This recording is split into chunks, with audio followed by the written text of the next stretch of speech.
So hello everyone, welcome to my channel study for you. So guys, जैसा कि आज जो आपका एसएससी सीजीएल मेंस का 19 जनवरी का एग्ज़ाम हो गया है दोस्तों, जिसका जो है मैं आपको बिल्कुल 100% एक्यूरेट आंसर के साथ जो है इस वीडियो में बताऊँगा। तो देख लेते हैं कि किस प्रकार की जो है आज आपके 19 जनवरी के एग्ज़ाम में जो है प्रश्न पूछे गए हैं। उससे पहले एक बात और दोस्तों, कि जिन्होंने भी अगर चैनल को सब्सक्राइब नहीं किया है तो एसएससी के किसी भी एग्ज़ाम का रियल एनालिसिस पाने के लिए जो है चैनल को सब्सक्राइब ज़रूर कर दीजिएगा। और बगल में ही आपको एक बेल आइकन यानी घंटे का निशान भी दिख रहा होगा, तो आप उस भी जो है ज़रूर प्रेस कर दीजिएगा। तो चलिए वीडियो को स्टार्ट करते हैं।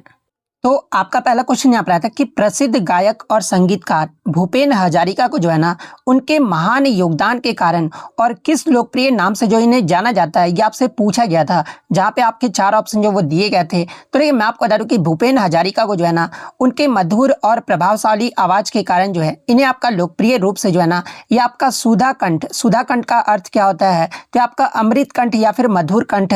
इसके अलावा इन्हें जो आपका मतलब कि बार्ड ऑफ द ब्रह्मपुत्र यानी ब्रह्मपुत्र के बाढ़ के नाम से जो है इन्हें आपका जाना जाता था। तो ऑप्शन में आपका ब्रह्मपुत्र का बाढ़ आपका दिया गया था, तो ऑप्शन बी ब्रह्मपुत्र के कवि आपका यहाँ पे करेक्ट आंसर होगा। इसके अलावा मैं आपको बता दूं कि भूपेन हजारिका को जो है ना कई सारे आपके सम्मान भी दिए गए थे जहां से एग्जाम में प्रश्न पूछा जाता है। जैसे कि 2019 में जो है इन्हें भारत का सर्वोच्च नागरिक सम्मान भारत रत्न से जो आपका सम्मानित किया गया था। 2012 में जो है इन्हें आपका भारत का दूसरा सबसे बड़ा नागरिक सम्मान जो कि आपका पद्म विभूषण है, और इन्हें आपका 2012 में पद्म विभूषण से आपका सम्मानित किया गया था।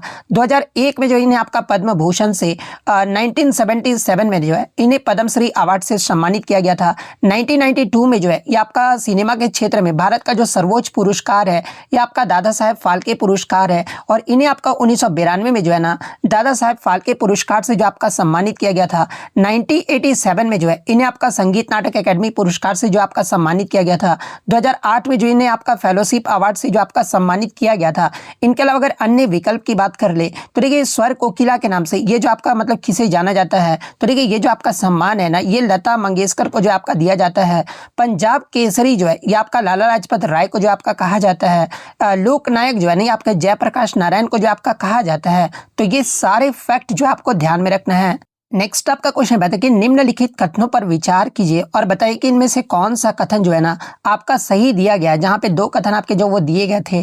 पहला कथन आपका यहाँ पर दिया गया था ना कि सीपी राधाकृष्णन को जो है 12 सितंबर 2025 को भारत का उपराष्ट्रपति जो आपका नियुक्त किया गया है। सेकंड आपका जो स्टेटमेंट दिया गया था ना कि उपराष्ट्रपति के चुनाव में संसद के मनोनीत जो यानी जो नॉमिनेटेड जो सदस्य होते हैं ना ये जो आपके भाग लेते हैं, ये आपका दूसरा स्टेटमेंट आपका दिया गया था। और इस प्रकार के जो है ना आपके चार ऑप्शन जो वो दिए गए थे। तो ये पहले स्टेटमेंट को अगर बात कर ले तो ये पहला स्टेटमेंट तो आपका सही दिया गया है, क्योंकि सीपी राधाकृष्णन जो है ना ये भारत के 15वें आपके मतलब कि उपराष्ट्रपति बने और वर्तमान में भी जो आपके भारत के उपराष्ट्रपति हैं। और इन्हें आपका 12 सितंबर 2025 को जो है ना राष्ट्रपति द्रौपदी मुर्मू के समक्ष जो है ये आपका पद की शपथ जो आपका दिलाया गया है। तो पहला कथन आपका यही दिया गया था जो कि आपका सही कथन आपका दिया गया है।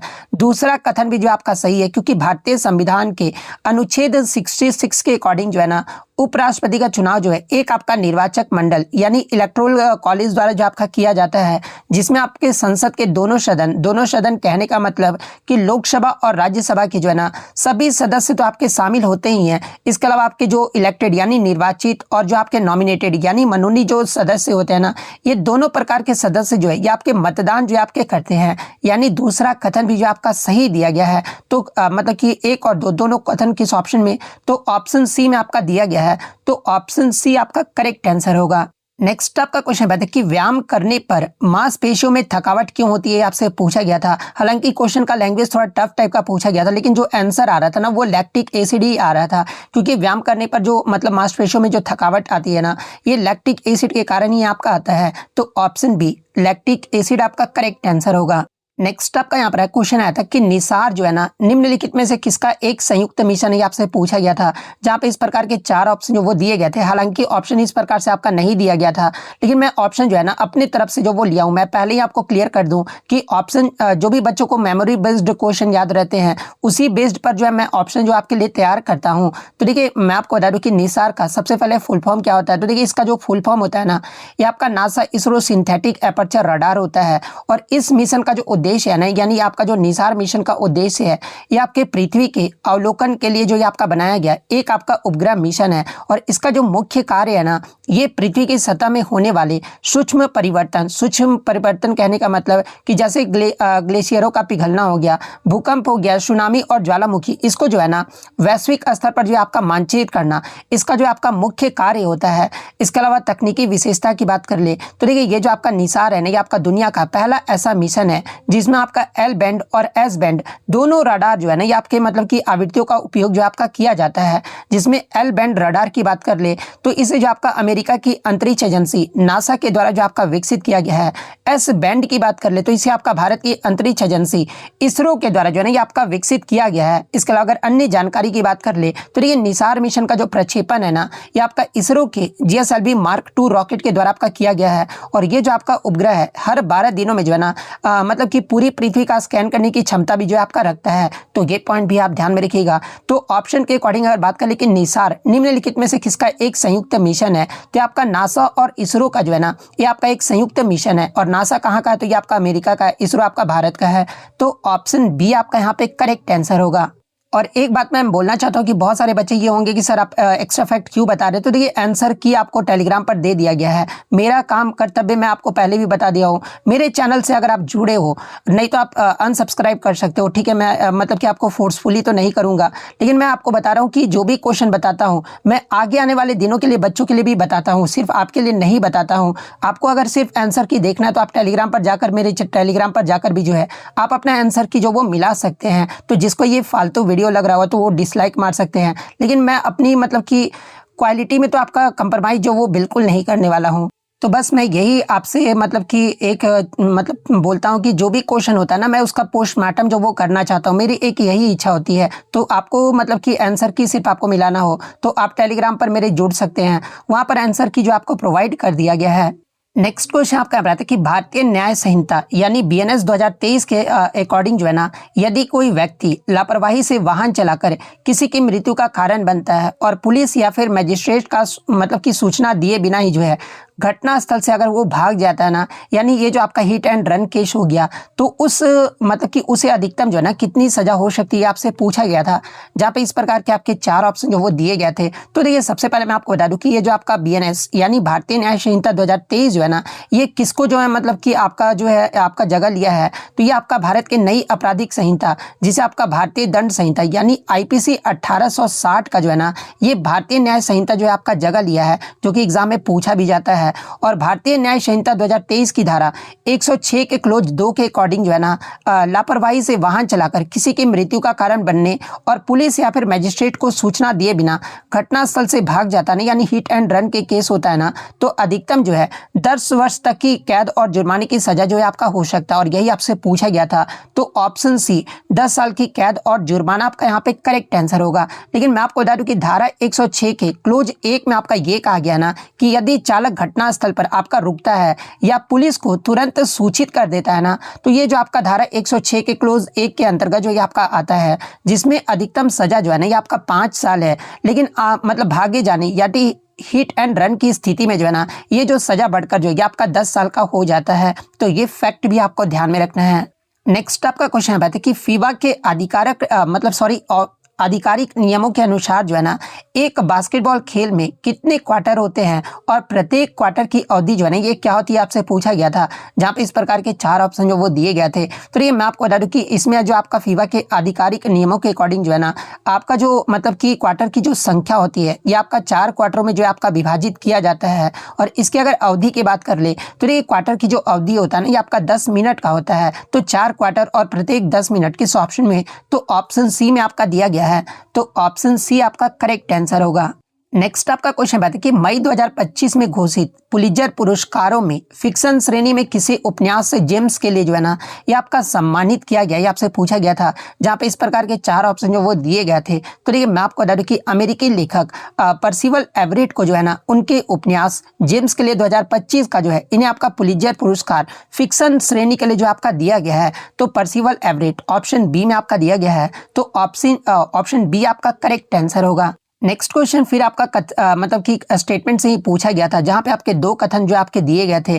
पहला कथन आपका दिया गया था ना कि राज्य बनाम केंद्र यानी स्टेट वर्सेस यूनियन के मामले में समवर्ती सूची के विषय पर केंद्र का कानून जो है ना ये आपका प्रभावी होगा। ये आपका पहला स्टेटमेंट आपका दिया गया था। दूसरा स्टेटमेंट आपका ये दिया गया था ना कि यदि राज्य ऐसे विषय पर कानून को राष्ट्रपति के लिए आरक्षित रखे और राष्ट्रपति राज्य के कानून को जो है ना मंजूरी दे दे तो राज्य का कानून जो है आपका लागू होगा। ये आपका सेकंड स्टेटमेंट आपका दिया गया था। और दोनों कथन में से आपको बताना था ना कि कौन सा कथन जो आपका सही दिया गया है। इसमें आपको सही स्टेटमेंट जो आपको बताना था, जहां पे इस प्रकार के आपके जो वो चार ऑप्शन जो वो दिए गए थे। तो देखिए अगर पहले कथन की अगर मैं बात कर लूँ ना तो देखिए दोनों ही कथन जो है ना ये आपके भारतीय संविधान के जो है अनुच्छेद 254 में जो आपके दिए गए प्रावधानों का जो आपका सटीक वर्णन जो आपका करता है, जो कि आपका संघ यानी केंद्र और राज्य कानूनों के बीच जो है ना विरोधाभास की स्थिति से जो है आपका निपटता है। जिसमें कथन एक जो है आपका सही है। क्यों सही है इसके अगर विश्लेषण की बात कर ले तो देखिए संविधान की 7वीं अनुसूची में जो है ना समवर्ती सूची को जो है आपका शामिल किया गया है,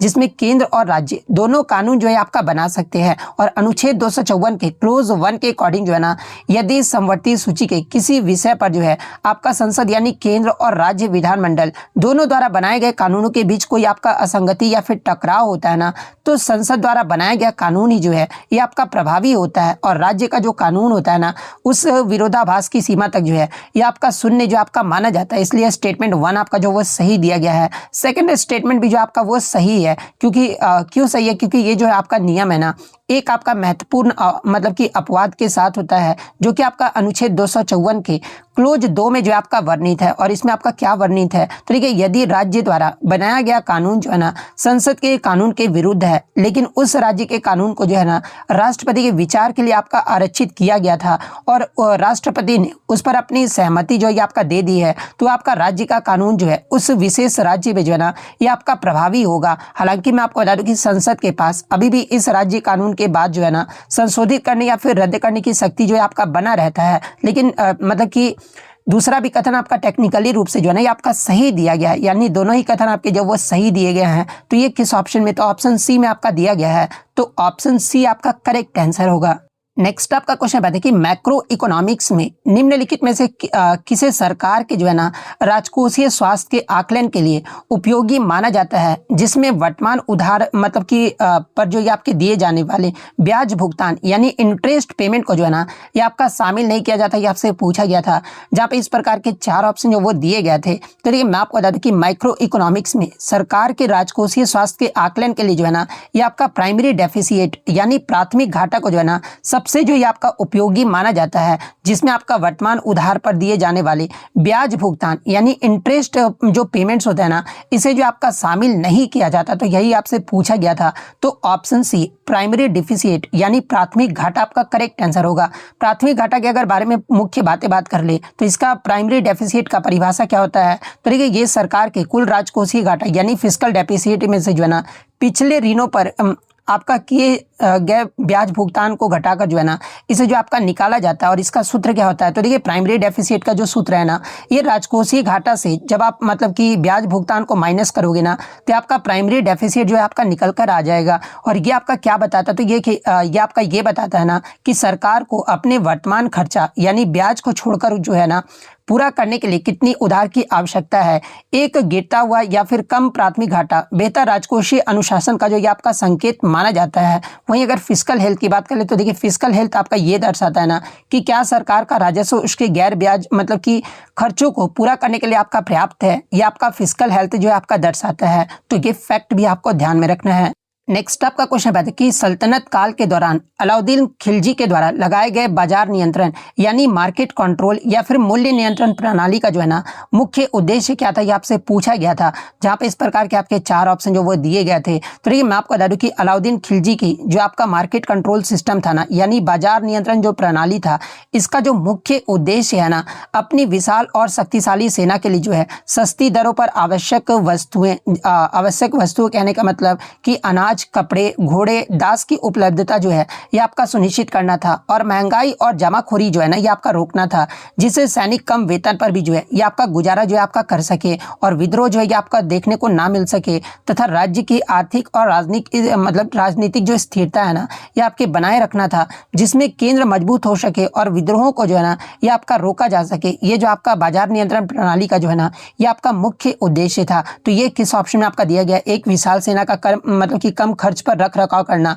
ये जो आपका बाजार नियंत्रण का जो है ना मुख्य उद्देश्य था। तो ऑप्शन सी आपका यहाँ पे करेक्ट आंसर होगा। नेक्स्ट क्वेश्चन आपका बताता है कि नवरोज उत्सव के संबंध में जो है ना निम्नलिखित में से कौन सा कथन यानी स्टेटमेंट जो आपका सही दिया गया है, जहां पे इस प्रकार के आपके 4 ऑप्शन जो वो दिए गए थे। मैं फिर से आपको बोल रहा हूं कि 4 ऑप्शन जो है ना आपके कि एग्जाम में जिस प्रकार से होंगे वो आपका नहीं दिया गया होगा, क्योंकि मैं अपने तरफ से ऑप्शन लिया हूँ, लेकिन जो आपको एक्स्ट्रा फैक्ट बताऊंगा ना उसमें आपको उत्तर जो वो देखने को मिल जाएगा, तो आप घबराना नहीं है बिल्कुल भी। तो देखिए नवरोज की बात कर ले तो ये आपका पारसी नए साल का जो है ना ये आपका नाम है, जो कि वसंत ऋतु के आगमन का जो आपका प्रतीक माना जाता है। और ये जो शब्द है ये आपका फारसी शब्द यानी नौ यानी नया और रोज यानी दिन से मिलकर जो है ना ये आपका बना हुआ है। और भारत में शुरुआत की बात कर ले तो देखिए दिल्ली सल्तनत के सुल्तान गयासुद्दीन बलबन ने जो है ना भारत में इस उत्सव की शुरुआत जो आपके किए थे। तो ये आपका किस ऑप्शन में आपका दिया गया है कि जो आपका कि नवरोज उत्सव है ये आपका पारसी त्यौहार है और इसे आपका बलबन के द्वारा शुरू किया गया था। ये आपका ऑप्शन बी में जो है वो दिया गया है। तो ऑप्शन बी आपका करेक्ट आंसर होगा। नेक्स्ट आपका क्वेश्चन बात है कि जूनियर हॉकी विश्व कप 2025 कब और कहां पर आयोजित किया गया था, आपसे पूछा गया था, जहां पे इस प्रकार के 4 ऑप्शन जो वो दिए गए थे। तो देखिए जूनियर हॉकी विश्व कप 2025 जो है ना ये आपका 28 नवंबर से 10 दिसंबर 2025 तक जो है ये भारत के तमिलनाडु में जो है ना चेन्नई और मदुरई के जो है मेयर राधाकृष्णन हॉकी स्टेडियम में जो आपका आयोजित किया गया था। तो ऑप्शन में आपका तमिलनाडु आपका दिया गया था। तो ये किस ऑप्शन में आपका दिया गया है, तो ऑप्शन सी में आपका दिया गया है। तो ऑप्शन सी आपका करेक्ट आंसर होगा। नेक्स्ट आपका क्वेश्चन आता है कि 2014 के 6वें ब्रिक्स शिखर सम्मेलन के दौरान जो है ना अपनाए गए फोर्टलीजा डिक्लेरेशन का मुख्य परिणाम जो है ना ये क्या रहा था, ये आपसे पूछा गया था, जहां पे इस प्रकार के 4 ऑप्शन जो वो दिए गए थे। तो देखिए मैं आपको बता दूं कि 2014 के फोर्टलीजा घोषणा पत्र का जो मुख्य परिणाम है ना ये आपका न्यू डेवलपमेंट बैंक और आपके जो है CRA यानी कंटीजेंट रिजर्व अरेंजमेंट यानी जिसे हिंदी में आकस्मिक रिजर्व व्यवस्था कहा जाता है, इसकी स्थापना के समझौते पर जो है ना ये आपका हस्ताक्षर जो है आपका किया गया था। और जिसका उद्देश्य जो है ब्रिक्स और अन्य उभरती अर्थव्यवस्थाओं में जो है ना बुनियादी ढांचे और सतत विकास को जो आपका वित्त पोषण करना और वैश्विक वित्तीय संस्थानों पर कि निर्भर कम जो ये करना था, जिसमें दक्षिण सहयोग को जो है आपका बढ़ावा जो वो दिया जा सके। तो यानी आपका जो 2014 का जो 6वां ब्रिक्स शिखर सम्मेलन हुआ था ना इसके दौरान जो आपका फोर्टलीजा जो घोषणा पत्र आपका अपनाया गया था, इसका जो मुख्य परिणाम है ना ये आपका NDP और CRA की स्थापना पर जो ये आपका हस्ताक्षर किया गया था। तो ऑप्शन में आपका CRA आपका दिया गया था। तो ऑप्शन बी आपका करेक्ट आंसर होगा। नेक्स्ट क्वेश्चन आपका बताता है कि मानव विकास सूचकांक यानी ह्यूमन डेवलपमेंट इंडेक्स की गणना के लिए जो है ना निम्नलिखित में से किन 3 आयाम यानी डायमेंशंस को जो ये आपका उपयोग किया जाता है, जहां पे इस प्रकार के 4 ऑप्शन जो वो दिए गए होंगे। तो देखिए मैं आपको बता दूं कि मानव विकास सूचकांक जो है ना ये आपका UNDP यानी संयुक्त राष्ट्र विकास कार्यक्रम के द्वारा जो आपका जारी किया जाता है। और इसकी जो अवधारणा है ना ये आपका 1990 में अर्थशास्त्री महबूब उल हक और अमर्त्य सेन के द्वारा जो आपका विकसित किया गया था। और इसमें आपके मुख्य 3 जो आपके इंडिकेटर यानी संकेतक होते हैं, और वो 3 संकेतक कौन कौन से, तो ये पहला आपका जो हेल्थ यानी स्वास्थ्य होता है, और इसमें आपके जन्म के समय जो है ना लाइफ एक्सपेक्टेंसी एट बर्थ यानी जीवन प्रत्याशा द्वारा जो है आपका मापा जाता है। और ये आपका ये दर्शाता है कि एक व्यक्ति औसत कितने वर्षों तक जो है ना जीवित रहने की उम्मीद जो है आपका कर सकता है। तो इसमें आपका स्वास्थ्य को जो आपका मापा जाता है। सेकंड आपका एजुकेशन यानी शिक्षा, और शिक्षा में भी जो है ना ये आपके 2 मानकों से जो आपका मापा जाता है। पहला जो मानक होता है ना ये आपके कि मीन्स ईयर ऑफ स्कूलिंग यानी स्कूल शिक्षा के औसत वर्ष को जो इसमें आपका मापा जाता है। और दूसरा आपका एक्सपेक्टेड ईयर्स ऑफ स्कूलिंग यानी स्कूल शिक्षा के अपेक्षित वर्ष को जो है ना ये आपका मापा जाता है। और तीसरा जो आपका इंडिकेटर है यानी डायमेंशन से ये क्या है, तो आपका स्टैंडर्ड ऑफ लिविंग्स यानी जीवन स्तर है। और इसे प्रति व्यक्ति सकल राष्ट्रीय आय यानी gross national income per capita द्वारा जो है ना ये आपका मापा जाता है, जिसमें क्रय शक्ति समानता के आधार पर जो है ये आपका समयोजित जो ये आपका किया जाता है। इन्हें यानी मानव विकास सूचकांक आपके 3 डायमेंशन कौन कौन से हैं, तो आपका हेल्थ हो गया, एजुकेशन हो गया, और साथ में आपका जो है स्टैंडर्ड ऑफ लिविंग यानी जीवन स्तर हो गया। तो ये आपका किस ऑप्शन में, तो ऑप्शन बी में आपका दिया गया है। तो ऑप्शन बी आपका करेक्ट आंसर होगा। नेक्स्ट आपका क्वेश्चन है कि ज्ञान भारतम मिशन का जो है ना मुख्य उद्देश्य क्या होता है, ये आपसे पूछा गया था, जहाँ पे इस प्रकार के 4 ऑप्शन जो वो दिए गए थे। तो देखिए मैं आपको बता दूं कि ज्ञान भारतम भारत सरकार की जो है ना एक प्रमुख सांस्कृतिक संरक्षण पहल है और इसका जो उद्देश्य है ये देश के प्राचीन पांडुलिपि, विरासत का सर्वेक्षण, इसके अलावा दस्तावेजीकरण, संरक्षण, डिजिटलीकरण और प्रसार करना है, जिसमें विज्ञान, दर्शन, साहित्य, चिकित्सा, खगोल शास्त्र और उनके अन्य विषयों की जो है ना दुर्लभ रचनाएं जो ये आपका शामिल होती है। और इससे एग्जाम में मतलब कि आगे पूछा जा सकता है एमटीएस या फिर सीएचएसएल या फिर जीडी के एग्जाम में कि सरकार ने वर्ष 2025 से 2031 के लिए जो है ना आपके ज्ञान भारतम मिशन के लिए जो है मतलब परियोजना के लिए कितने करोड़ रुपए जो है आपके निर्धारित किए हैं। तो देखिए इस मतलब कि मेगा परियोजना के लिए जो है ना ये आपका 491.66 करोड़ जो है ना ये आपका निर्धारित किया गया है। तो ये फैक्ट भी आपको ध्यान में रखना है। तो इसका मुख्य उद्देश्य जो आपसे पूछा गया था कि मुख्य उद्देश्य क्या है, तो भारतीय मतलब ज्ञान प्रणालियों का संरक्षण, पाचन और प्रसारण करना, इसका जो आपका मुख्य उद्देश्य है। तो ऑप्शन ए आपका करेक्ट आंसर होगा। नेक्स्ट आपका यहाँ पर आता है कि सब्सिडरी अलायंस यानी सहायक संधि के संबंध में जो है ना निम्नलिखित में से कौन सा कथन आपका गलत दिया गया है। इसमें गलत कथन जो वो पूछा गया था, जहाँ पे इस प्रकार के आपके 4 ऑप्शन जो वो दिए गए होंगे। मैं आपको एग्जैक्ट नहीं बता रहा हूँ कि यही 4 मतलब ऑप्शन जो वो दिए गए होंगे, लेकिन जो आपको मतलब फैक्ट बताऊंगा ना उसमें आपको आंसर जो वो देखने को मिल जाएगा। तो ये लॉर्ड वेलेजली के द्वारा ही जो है ना, इसे लॉर्ड कहना तो बंद कर दीजिए, वेलेजली के द्वारा ही जो है ना ये आपका 1798 में भारत में आपका सहायक संधि को व्यापक रूप से जो आपका लागू किया गया था। और सबसे पहले जो मतलब कि आपका सहायक संधि के आपको किसने स्वीकार किया था, ये भी एग्जाम में पूछा जाता है। तो देखिए हैदराबाद के निजाम ने जो है ना 1798 में ही जो है इसे पहली बार जो आपका स्वीकार जो आपके किए थे। और संधि के तहत जो है राज्य को ब्रिटिश मतलब कि रेजिडेंट जो ये आपका रखना पड़ता था और ब्रिटिश सेना के रख रखाव का खर्च वहन भी जो है ना ये आपका करना पड़ता था। और इसमें आपका एक कथन दिया गया था ना कि पुर्तगालियों ने इस संधि का उपयोग भारत में अपना साम्राज्य विस्तार करने के लिए जो ये आपका किया था। नहीं, ऑप्शन में सिर्फ आपका मतलब पोर्तुगीज एक दिया गया था, जो कि आपका गलत कथन जो आपका दिया गया था। इसलिए ऑप्शन सी आपका यहाँ पे करेक्ट आंसर होगा। और देखिए ऑप्शन सी आपका गलत क्यों, क्योंकि सहायक संधि मतलब कि मुख्य रूप से जो है ना ये आपका अंग्रेजों की जो है एक आपका कूटनीतिक और सैन्य नीति था, न कि आपका पुर्तगालियों का था। यद्यपि इस विचार की शुरुआत जो है ना ये आपका फ्रांसीसी गवर्नर ड्यूप्लेक्स ने जो आपका किया था, लेकिन इसे भारत में ब्रिटिश गवर्नर जनरल वेलेजली ने जो है ना एक आपका मतलब कि सुनियोजित तरीके से जो आपका 1789 को जो आपका लागू किया था। तो ये फैक्ट भी आपको ध्यान में रखना है। नेक्स्ट आपका क्वेश्चन पता है कि भारतीय पहलवान अमन सहरावत के संबंध में जो है ना निम्नलिखित में से कौन सा कथन आपका सही दिया गया है, जहां पे 2 स्टेटमेंट आपके दिए गए थे। पहला स्टेटमेंट आपका दिया गया था ना कि अमन सहरावत जो है ओलंपिक पदक जीतने वाले सबसे कम उम्र के आपके भारतीय एथलीट थे। सेकंड स्टेटमेंट आपका यहाँ पर यह दिया गया था ना कि उन्होंने सबसे कम उम्र में जो है ओलंपिक पदक प्राप्त करने के लिए जो है पीवी सिंधु का रिकॉर्ड जो आपका तोड़ा है। ये 2 कथन आपके दिए गए थे और इस प्रकार के जो है ना आपके 4 ऑप्शन जो वो दिए गए थे। तो ये पहले स्टेटमेंट की अगर मैं बात कर लूँ तो देखिए अमन सहरावत पेरिस ओलंपिक 2024 में जो है ना ये आपके कौन से पदक जीते, तो ये आपका ब्रॉन्ज मेडल यानी कांस्य पदक जो आपके जीते हैं। और किसमें, तो ये आपका 57 किग्रा फ्री स्टाइल कुश्ती में जो है ना इन्होंने कांस्य पदक जो वो जीता है। और कांस्य पदक जीतने के बाद ही जो है ना अमन सहरावत भारत के सबसे मतलब कि कम उम्र के जो है ओलंपिक पदक विजेता भी जो ये आपके बने हैं। और मतलब कि ये कितने दिन में आपके जो मतलब कि जीते हैं कम उम्र में, तो आपका 21 वर्ष और 24 दिनों की उम्र में जो है ना इन्होंने मतलब कि ब्रॉन्ज मेडल जो वो जीता है, जो कि भारत के इतिहास में जो है ये सबसे कम उम्र का जो है आपका रिकॉर्ड है। तो पहला कथन तो आपका सही दिया गया है। दूसरे कथन की बात कर ले तो देखिए उन्होंने सबसे कम उम्र में जो है ना ओलंपिक पदक प्राप्त करने वाले पीवी सिंधु का रिकॉर्ड जो आपके तोड़े हैं। इससे पहले जो मैं आपको बता दूं ना कि पीवी सिंधु के नाम जो ये आपका रिकॉर्ड था, जिन्होंने 2016 का रियो ओलंपिक में जो है ना ये आपका बैडमिंटन में जो ये आपका रजत पदक जो आपके जीती थी। लेकिन अमन सहरावत मात्र आपका जो पीवी सिंधु है ना ये आपका 21 वर्ष 1 महीने और 14 दिन की उम्र में जो है ये आपका रजत पदक जो मतलब कि ओलंपिक पदक जो है आपका भारत के लिए जो आपका जीती थी। लेकिन अमन सहरावत जो है मात्र आपका 21 वर्ष और 24 दिनों की उम्र में जो है ये आपके भारत के जो वो पदक जीते हैं, जो कि इतिहास में सबसे कम उम्र का रिकॉर्ड जो इन्होंने जो वो दर्ज कर लिया है। यानी दूसरा भी जो कथन है ना ये आपका सही दिया गया हो, क्योंकि अमन ने ही जो इनका रिकॉर्ड जो वो तोड़ा है। तो दोनों ही कथन आपके सही दिए गए हैं। तो ऑप्शन सी आपका यहाँ पे करेक्ट आंसर होगा। नेक्स्ट आपका यहाँ रहता है कि भारत में 1991 के आर्थिक उदारीकरण यानी लिबरलाइजेशन का मुख्य प्रभाव जो है ना किसके अंत या फिर कमी के रूप में आपका देखा जाता है, जहाँ पे इस प्रकार के 4 ऑप्शन जो वो दिए गए थे। तो देखिए मैं आपको बता दूं कि 1991 के आर्थिक सुधार, जिन्हें आपका मतलब कि राव मनमोहन मॉडल भी आपका कहा जाता है, और इसने आपका भारत के जो है ना आर्थिक नीति में एक बड़ा बदलाव भी जो आपका किया था। और इस नीति का जो मुख्य केंद्र है ना ये आपका एलपीजी रहा था, जिसका फुल फॉर्म एग्जाम में पूछा जाता है। तो देखिए एलपीजी का फुल फॉर्म जो होता है ये आपका लिबरलाइजेशन, प्राइवेटाइजेशन एंड ग्लोबलाइजेशन, यानी हिंदी में अगर बात कर ले तो उदारीकरण, निजीकरण और वैश्वीकरण, ये जो आपका एलपीजी का फुल फॉर्म होता है।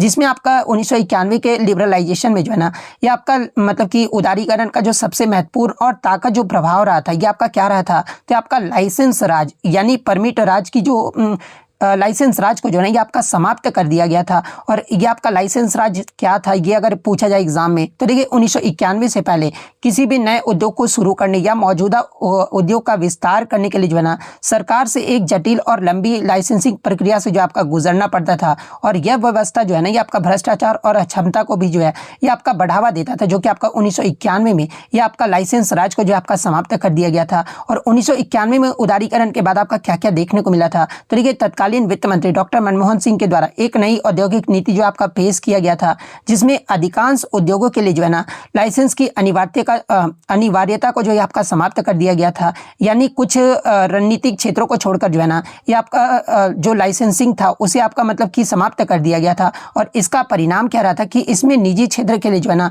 बाजार जो आपके खुल गए थे, प्रतिस्पर्धा जो आपका मतलब कि बढ़ते हुए देखने को मिला था, और भारतीय अर्थव्यवस्था को भी जो है ना ये नई गति जो वो देखने को मिला था। तो इसमें एक ऑप्शन में आपका जो वो लाइसेंस राज आपका दिया गया था, जो कि आपका समाप्त कर दिया गया था। तो ऑप्शन ए लाइसेंस राज आपका करेक्ट आंसर होगा। नेक्स्ट आपका यहाँ पर था कि भारत की दूसरी पंचवर्षीय योजना, इसका मुख्य उद्देश्य क्या रहा था ये आपसे पूछा गया था। तो देखिए दूसरी पंचवर्षीय योजना ये आपका पीसी महालनोबिस मॉडल पर आपका आधारित था। और इस योजना का जो मुख्य ध्यान है ना ये आपका बुनियादी और भारी उद्योग यानी आपका लोहा और इस्पात, कोयला और बिजली के विकास पर जो है ना ये आपका केंद्रित था। यानी जो दूसरी पंचवर्षीय योजना था ये भारी उद्योगों को तेजी से औद्योगिकरण पर था। तो ऑप्शन बी आपका यहाँ पे करेक्ट आंसर होगा। और देखिए मैं आपको बता दूं कि दूसरी पंचवर्षीय योजना के दौरान ही जो है ना भारत में 3 बड़े इस्पात संयंत्र जो है आपके स्थापित किए गए थे। और वो 3 बड़े मतलब इस्पात संयंत्र कौन कौन से, तो ये भिलाई जो है ये आपका सोवियत संघ की सहायता से आपका स्थापित किया गया था, दुर्गापुर को आपका ब्रिटेन की सहायता से, और राउरकेला को जो है ना ये जर्मनी देश की सहायता से जो आपका स्थापित किया गया था। तो ये फैक्ट भी आपको ध्यान में रखना है। अच्छा, मेरा जो एक्स्ट्रा फैक्ट देखते हैं ना आप कमेंट करके बताइएगा कि जो आपका बोकारो इस्पात संयंत्र है ना ये किस पंचवर्षीय योजना के दौरान स्थापित किए गए थे और किस देश की सहायता से आपके स्थापित किए गए थे। ये जो मतलब बोकारो वाला जो है आप कमेंट करके जो वो जरूर बताइएगा। नेक्स्ट आपका फिर से कथन वाला ही क्वेश्चन पूछा गया था, जहाँ पे 2 स्टेटमेंट आपके दिए गए थे, उसमें आपको 2 स्टेटमेंट में सही कथन जो वो बताना था। पहला कथन आपका दिया गया था ना कि जो जोजिला दर्रा है ये जम्मू को लद्दाख से आपका जोड़ता है। सेकंड कथन आपका दिया गया था ना कि ब्रह्मपुत्र नदी जो है अरुणाचल दर्रे से भारत में प्रवेश करती है। ये 2 कथन जो आपको दिए गए थे, और बताना था कि दोनों कथन में से मतलब कौन सही है या फिर दोनों सही है आपको बताना था। जहाँ पे इस प्रकार के जो है ना आपके 4 ऑप्शन वो दिए गए थे। तो देखिए मैं आपको बता दूं कि इसमें आपका पहला ही मतलब एक ही कथन जो आपका सही दिया गया है, यानी पहला कथन आपका सही दिया गया था। और पहला कथन सही क्यों दिया गया था, क्योंकि जो जोजिला दर्रा है ना ये श्रीनगर यानी जम्मू कश्मीर और लेह यानी लद्दाख को जो आपका जोड़ता है, जो कि जम्मू कश्मीर और लद्दाख केंद्र शासित प्रदेशों के बीच जो है ना एक आपका महत्वपूर्ण कड़ी है। जबकि दूसरे स्टेटमेंट की बात कर ले तो देखिए ब्रह्मपुत्र नदी जो है ना ये आपका अरुणाचल दर्रे से नहीं, बल्कि ये जो है ना ये आपका मतलब कि यांग्याप दर्रे या फिर सियांग नदी रूप में जो है ना अरुणाचल प्रदेश में जो आपका प्रवेश करती है, जिसे अक्सर अरुणाचल दर्रा भी आपका कहा जाता है। लेकिन ये आपका ब्रह्मपुत्र नदी के लिए सटीक नाम नहीं है, क्योंकि आपका जो ये आपका यांग पे दर्रे या फिर सियांग नदी के रूप में जो है ये आपका अरुणाचल प्रदेश में जो आपका प्रवेश करती है। इसलिए आपका कथन एक ही जो आपका सही दिया गया है, तो केवल एक ऑप्शन ए में आपका दिया गया है। तो ऑप्शन एक आपका करेक्ट आंसर होगा। एक क्वेश्चन जो है ना आपका अनुसूचियों के मिलान करने से था। किसी ने बचाया कि सर दूसरी, तीसरी, चौथी और आपका जो है 7वीं का पूछा गया था। किसी ने बचाया सर दूसरी, तीसरी, चौथी और 5वीं का पूछा गया था। इसलिए मैं मतलब कि थोड़ा सा आपको एक्स्ट्रा फैक्ट बता देता हूँ। तो ये पहली अनुसूची बात कर ले तो ये आपका राज्य और केंद्र शासित प्रदेशों के नाम और उनके सीमाओं से जो आपका संबंधित है। दूसरी अनुसूची की बात कर ले तो ये आपका संवैधानिक पदाधिकारी यानी राष्ट्रपति, राज्यपाल, न्यायाधीश आदि के जो है ना वेतन, भत्ते और पेंशन से जो आपका संबंधित है। तीसरी अनुसूची जो है ये आपका विभिन्न पदाधिकारियों जैसे कि मंत्रियों हो गए, न्यायाधीश हो गए, इनके शपथ ग्रहण के प्रारूप से जो है ना ये आपका संबंधित है। चौथी अनुसूची की बात करें तो ये आपका राज्यसभा में जो है ना राज्यों और केंद्र शासित प्रदेशों के लिए सीटों के आवंटन से जो आपका संबंधित है। पांचवी अनुसूची जो है ये आपका अनुसूचित क्षेत्रों और अनुसूचित मतलब कि जनजातियों के प्रशासन और नियंत्रण से संबंधित प्रावधान जो ये आपका पांचवी अनुसूची में जो आपका किया गया है। छठी अनुसूची की बात कर ले तो असम, मेघालय, त्रिपुरा और मिजोरम के जनजातीय क्षेत्रों के प्रशासन से जो है आपका संबंधित है। सातवीं अनुसूची आपका केंद्र और राज्यों के बीच शक्तियों का बंटवारा करता है, जिसमें आपका सातवीं अनुसूची को 3 सूची में आपका डिवाइड किया गया है, संघ सूची, राज्य सूची और समवर्ती सूची में जो आपका डिवाइड किया गया है। आठवीं अनुसूची में संविधान द्वारा आपके 22 भाषाओं को जो आपका मान्यता जो आपका दिया गया है। तो इस प्रकार से जिन्होंने भी मैच किया होगा उनका यहाँ पे करेक्ट आंसर होगा। अब कुछ क्वेश्चन के अगर मैं ओवरऑल रिव्यू की बात कर लूँ जहाँ से मतलब आपको देखने को मिल जाएगा। ये तो बाढ़ और ब्रह्मपुत्र वाला मैंने आपको बता दिया, लैक्टिक एसिड वाला भी मैंने आपको बता दिया है, CRA एग्रीमेंट ब्रिक्स 2014 वाला मैंने आपको बता दिया है, FIH हॉकी तमिलनाडु वाला भी मैंने आपको बता दिया, लिबरलाइजेशन लाइसेंस राज वाला मैंने आपको बता दिया है, Alauddin Khilji market control for army ये भी मैंने आपको बता दिया है, नवरोज बलबन वाला ये भी मैंने आपको बता दिया है। बॉक्साइट में उड़ीसा आपका करेक्ट आंसर होगा, या फिर उड़ीसा में बॉक्साइट जिस प्रकार से क्वेश्चन पूछा गया होगा तो उड़ीसा आपका करेक्ट आंसर होगा। वेले जल्दी पोर्तुगीज आप देख सकते हैं, तो यही आपका गलत कथन जो वो पूछा गया था सहायक संधि के बारे में, तो पोर्तुगीज वाला आपका करेक्ट आंसर होगा। VP जो आपका मतलब कि वाइस प्रेसिडेंट के इलेक्शन से आपका आया था जिसमें दोनों कथन आपके सही दिए गए थे। ड्यूगोंग में भी आपका दोनों कथन आपका सही दिया गया था। प्राइमरी डेफिसिट आपका करेक्ट आंसर होगा, मतलब कि इकोनॉमिक्स वाला में। सेकंड 5 ईयर प्लान का आपका उद्देश्य पूछा गया था, तो हैवी इंडस्ट्रीज आपका करेक्ट आंसर होगा। जोजिला वाला आपका करेक्ट होगा। सिपकिला जो कि आपका एक इनकरेक्ट था, मैंने आपको बताया भी है इसमें। सेपरेक्स both statement are correct. Separate से आपका मतलब स्टेटमेंट क्वेश्चन आया था, जो कि दोनों स्टेटमेंट आपके बच्चे ने बताया कि सर सही जो आपका दिया गया था। निसार वाला तो मैंने बता दिया, ये आपका इसरो और नासा का संयुक्त मिशन है। आर्टिकल 254 वाला भी मैं आपको बता दिया कि बोथ दोनों ही आपके करेक्ट होंगे। पुलिजर प्राइज वाला भी जो है मैंने आपको बता दिया है। टेम्पल आर्किटेक्चर से आपका कोलेब्रेशन वाला ऑप्शन आपका करेक्ट आंसर होगा। HDI वाला भी मैंने आपको बता दिया है। ज्ञान भारतम का उद्देश्य भी मैंने आपको यहाँ पर बता दिया है। मैच शेड्यूल्स भी मैंने आपको बता दिया, 2, 3, 4, 5 की जगह पे या तो 5 भी हो सकता है या फिर 7 भी हो सकता है, लेकिन मैंने आपको सभी बता दिया तो आप मैच कर लिए गए होंगे। फीबा मैच वाला भी मैंने आपको बता दिया है कि 10 मिनट और 4 क्वार्टर होता है। BNS वाला भी मैंने आपको क्वेश्चन बता दिया। अमन सहरावत वाला भी आपका जो वो दोनों जो स्टेटमेंट थे ना आपके सही दिए गए। तो देखिए मतलब कि आपको GK GS का जो है टोटल 25 क्वेश्चन में जो है मैंने आपको बिल्कुल 100% एक्यूरेट जो आपको बताया है। तो अगर वीडियो पसंद आई तो वीडियो को जो आप लाइक जरूर कर दीजिएगा, और इसी तरह SSC की मतलब कि रियल एनालिसिस पाने के लिए जो है ना चैनल को सब्सक्राइब जरूर कर दीजिएगा। और मैं फिर से बोल रहा हूं कि आप आंसर की देखना होगा, तो आप देख सकते हैं टेलीग्राम पर मैंने पोस्ट भी कर दिया। आप टेलीग्राम का लिंक आपको डिस्क्रिप्शन में मिल जाएगा, तो आप वहां से ज्वाइन करके जो है मतलब आंसर की जो वो चेक कर सकते हैं। तो मिलते हैं नेक्स्ट वीडियो में, तब तक thank you, all the best.